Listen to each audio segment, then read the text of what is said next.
We're going to get to Sarah here in just a second, but I want to, does the Occupy movement agree with all that about the Federal Reserve?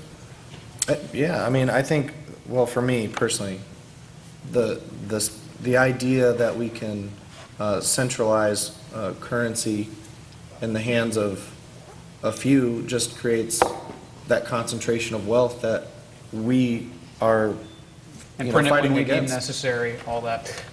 Sarah, Max, do you agree?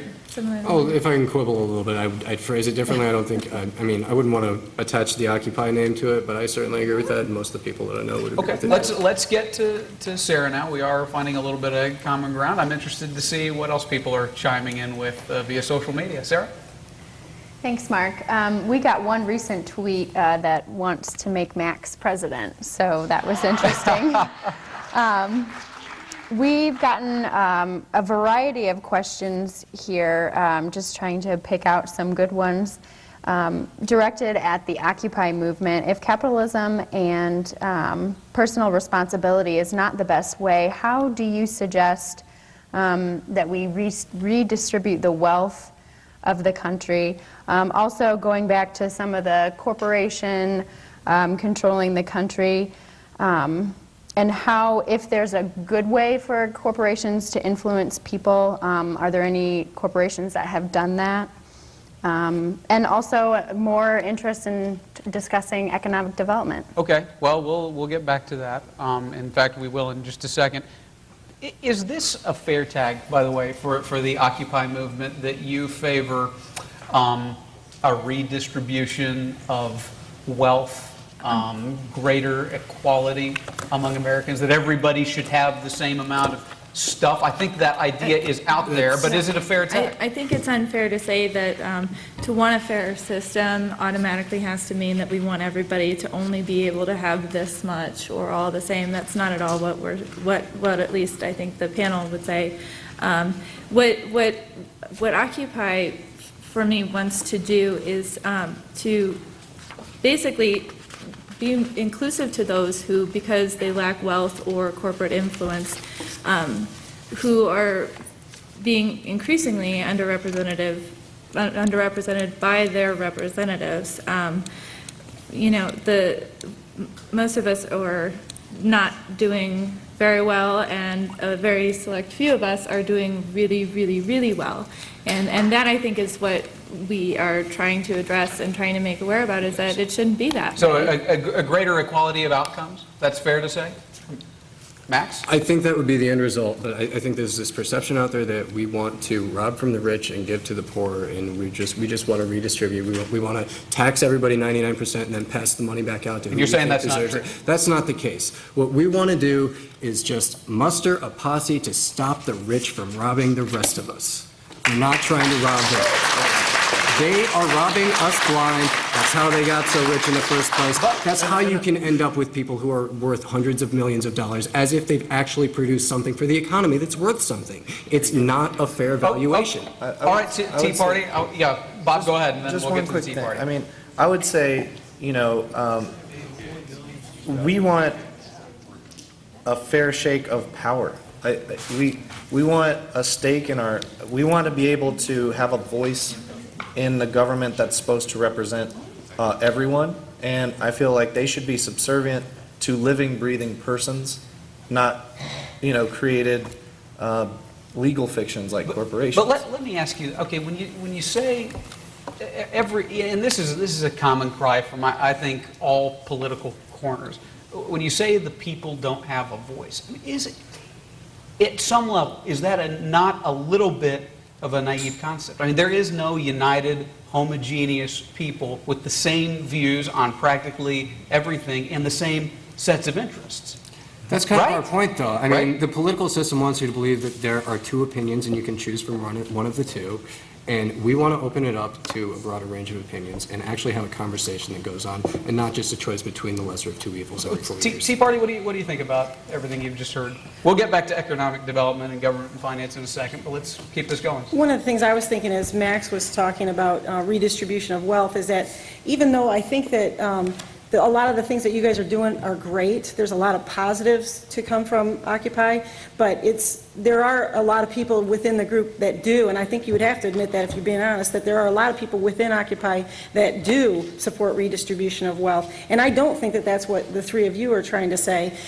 And you're not responsible for everything that every single person within Occupy across the country says, but by the same token, when you see that kind of, when you see that permeate through these different kinds of attitudes, like, we want to head in the direction of more government control, we want to take the wealth from the rich. What the Tea Party would like to do is we want people to be held accountable just like you do. I know that's what you want too. We want them all to be accountable.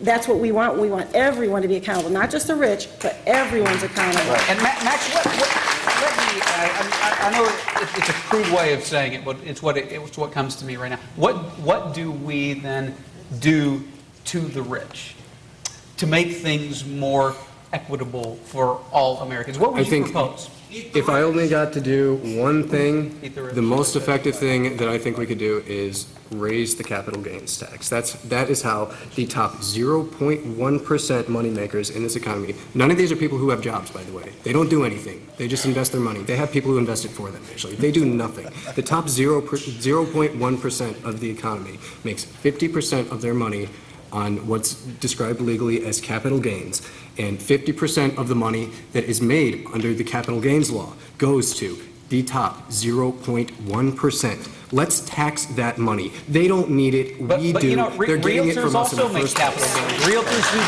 who don't make millions of dollars. That's an example. Small business people, are taxed on capital gains. I would say, more democracy needs to be in the workplace, and I think that's been understated. What do you mean? Are you going back to the comment that somebody gave us via social media earlier that there's not equal opportunity for men and women for advancement, for pay in the workplace? Yeah, that's what I got out of that comment, even though it was kind of out of nowhere. Yeah. But I think right now, workers are under attack, not just by a decrease in wages. I mean, there's a lot of factors that go into that, but it's through democratic action, and it's through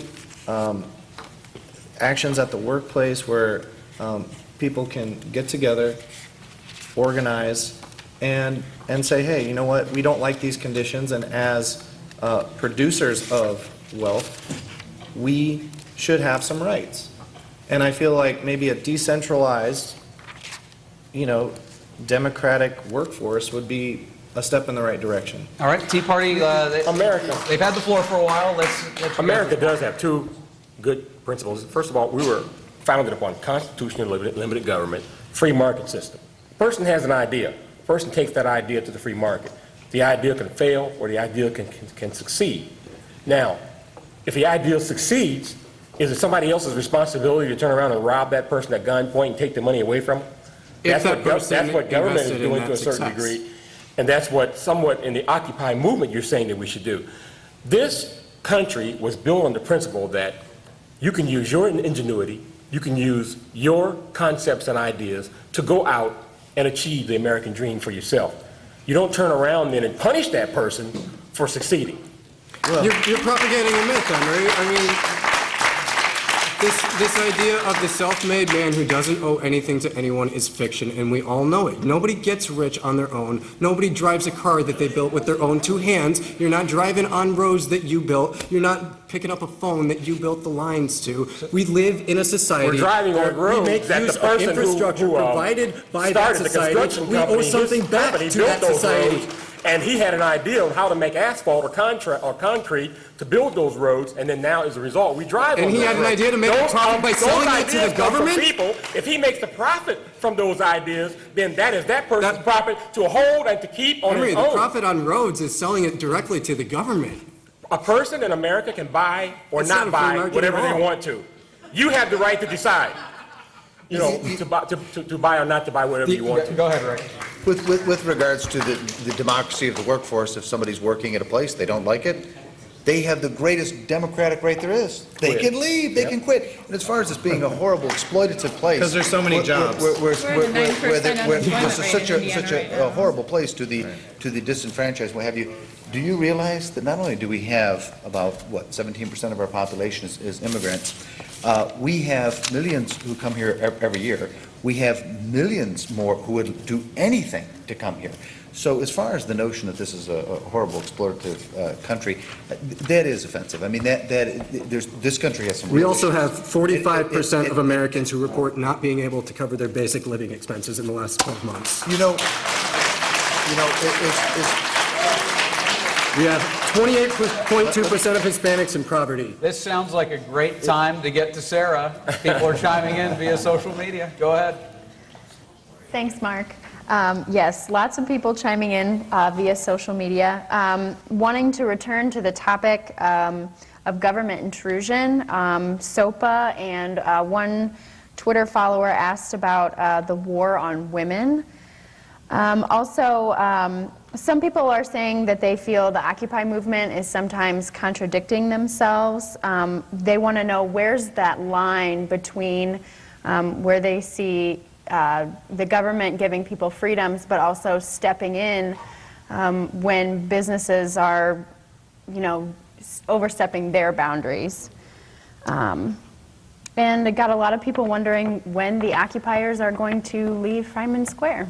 We have a colonial American in the crowd.